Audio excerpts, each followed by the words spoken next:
Have you ever wondered what it'd be like to be the king of your own domain? To build castles up, to be able to look over your own city? Well, in today's video with G Club, we're going to be looking at the game called Torres.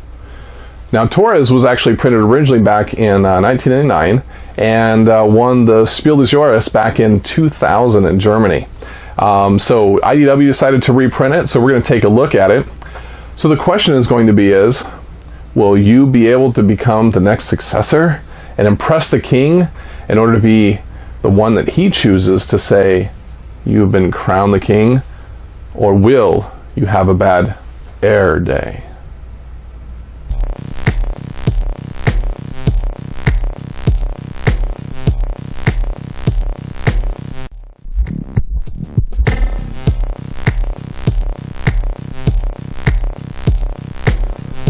Torres is a castle building game where you play knights that are building castles to try to gain the favor of the king.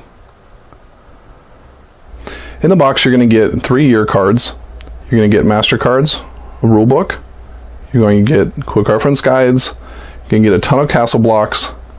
You're going to get decks, action decks for each player. You're going to get knights for each player, and you're going to get a game board. You're also going to get this really handy cardboard. And this cardboard is very important because it provides a crucial role in keeping all of your castle pieces in one spot without it spilling over, and it fits just neatly. And that way you can put the game board just on top and everything will fit together, and it'll keep your castle pieces from actually moving.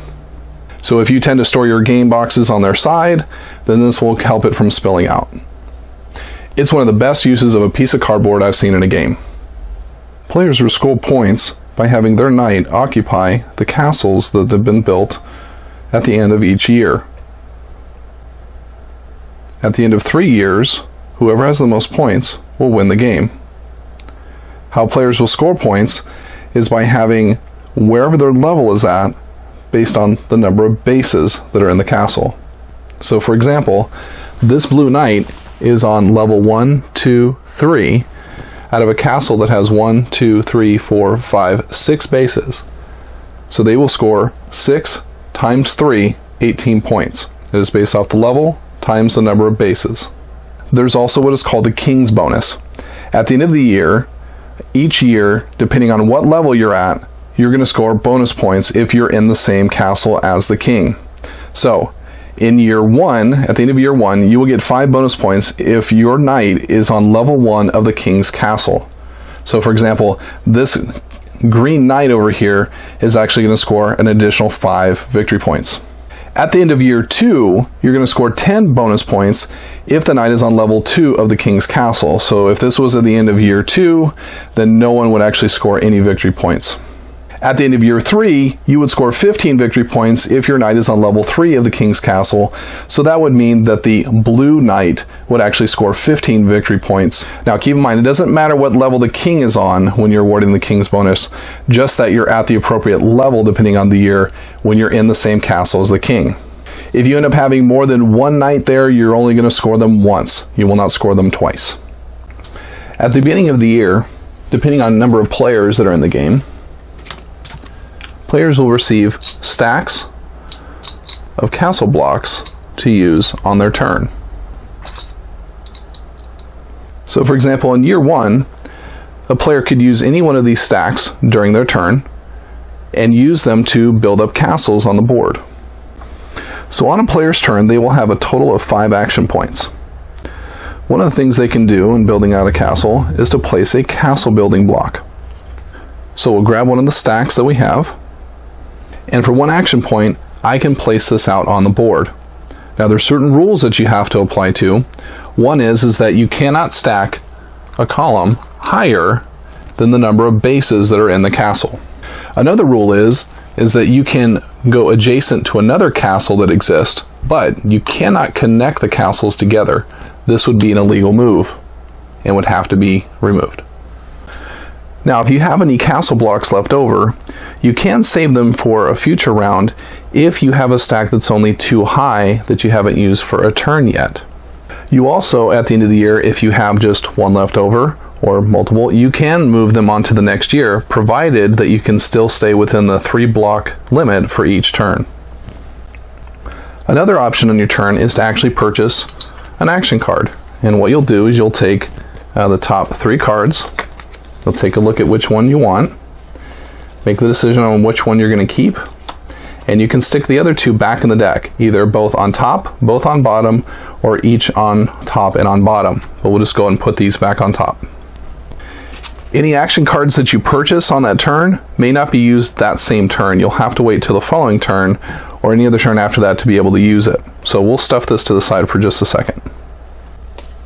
At the beginning of the game, you're going to start off with 7 knights. One of them will be placed out on a castle at the beginning, another one will be placed on the scoring track, and then you'll have 5 extra to be able to use during the course of the game. One of the actions you can take is actually placing a knight, and it would cost 2 action points. So, let's put this one out on the board. To place a knight, you have to place them next to one of your knights that are out there.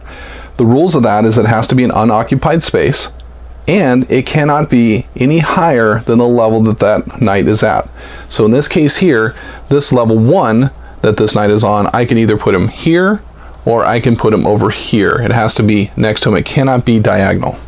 Another action you can take is moving the knight 1 space. That only costs 1 action point. Here are the rules to movement. You can move 1 space going up a level. You can move 1 space jumping down as many levels as you like. You can move only orthogonal, or you can only move up or down, left or right, but you cannot move diagonally. You cannot move through other figures such as the king, or you cannot move through other figures such as the knight. Another neat aspect of movement is using the castle for your movement. So these castle blocks, they're made up of 4 sides of the same thing, and they got doors on all sides. But as you connect them together, they create a long corridor that you can use to do your movement. So for example, this right here is one long castle. I can actually move all the way through the end of that castle for 1 point. So I'll move all the way over here and put my knight at the end. You can do the same thing at different levels, as long as you come out in the same level. So for example, I might be here and I want to move all the way over to this castle block. I can move through 1, 2 over here for just 1 action point. Another thing you can do moving through is you can actually go through and actually drop out 1 level. So let's say that I was over here and I wanted to move over to this spot. And of course I can't move diagonal, and it would cost me 2 action points to move here. But what I can do is I can go through in this level as though I'm up here on level 2, and I can come out and simply drop down to this spot at level 2, but dropping down a lower level. Now let's say that you've got 1 action point left or multiple action points left, and you really don't have anything else that is to your strategic advantage to be able to use. And so at this point, what you can do using 1 action point is you can move your scoring pawn up the track 1 point for every action point that you use.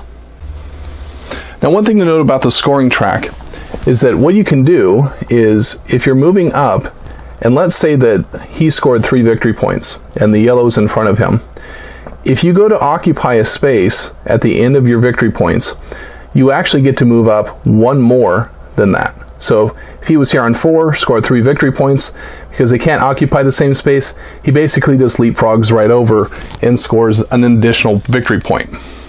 So if you decide to use your 1 action point to use to move up a victory point, let's say you're just 1 spot behind, that's actually going to score you 2 victory points. Now also on your turn, you can play your action cards that you purchased in previous rounds, and there are a number of them out there, but they don't cost you any action points to actually use. This card in particular allows you to take a castle block from anywhere on the board that's unoccupied and move it to another unoccupied space, of course, keeping within the confines of the rules for placing castle blocks. This card allows you to jump over a knight and be able to get to an unoccupied spot. This card allows you to take 1 of your knights and move them anywhere else on the board that's unoccupied. This card allows you to have 7 action points instead of just 5. This card, of course, allows you to have 6 action points instead of 5. This card allows you to move through the castle and actually exit at a different level.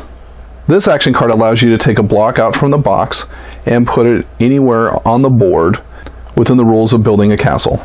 This action card allows you to place a block underneath a knight where they're located and be able to put them directly on top of it. This one allows you to break the rules of being able to go up more than one level. At the end of the round, the player who is the furthest behind in the scoring track, so in this case it would be green, gets to choose where the knight moves. And so let's say that they want to move the knight over here, although I don't know why they would want to do that, considering that their green knights are sitting right there. Then the green knight gets to pick who goes first, and it's still going to go in clockwise order with the round, but the green knight gets to choose who starts us off for the next year. So players will continue to take turns through 3 years, and once the 3 years are over, whoever scores the most victory points wins the game. And that's an overview of how to play Torres.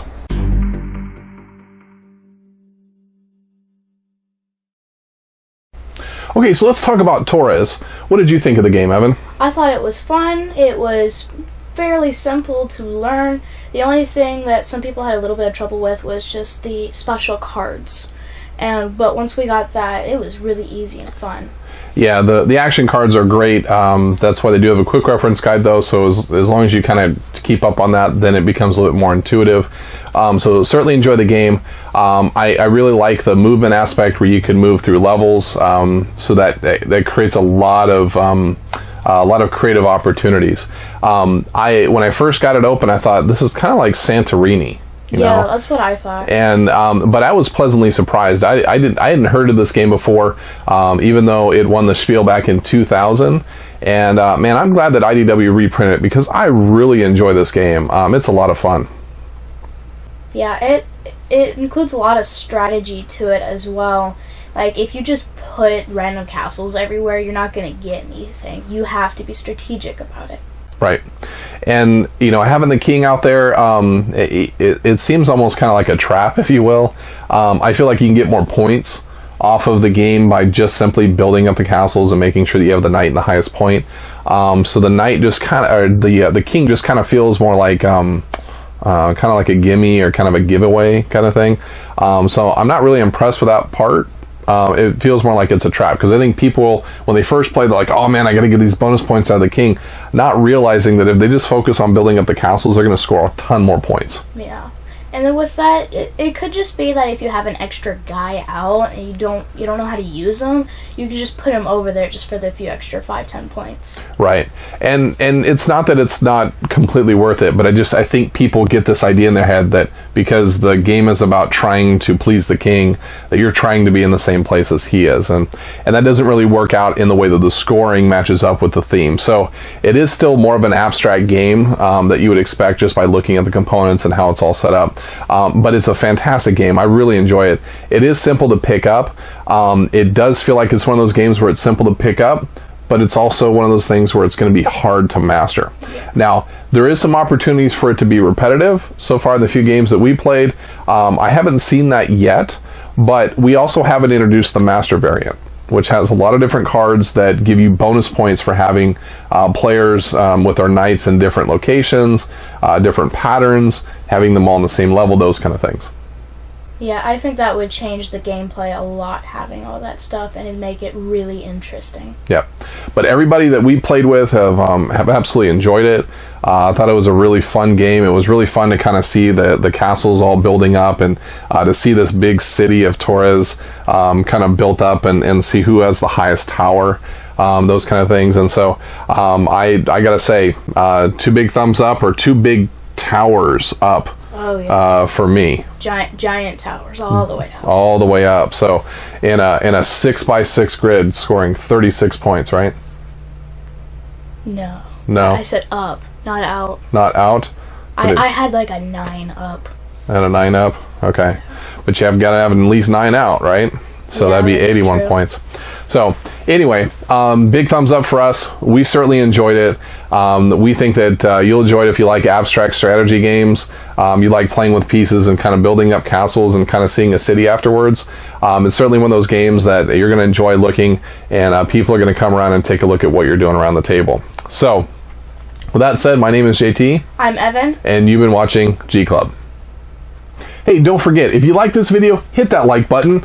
Please hit that subscribe button as well, and come check out the rest of our videos. What do you think the coolest castle is?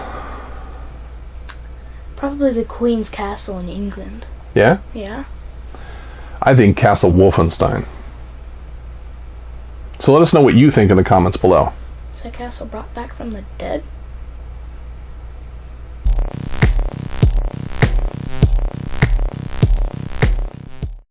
Now another feat nature. Dyslexics are teeple poo. Behind, that's actually going to score you 2 victory points. So it may be advantageous to take advantage of that. It may be advantageous to take advantage of that. That was real smart, JT. Or will you have a bad air day?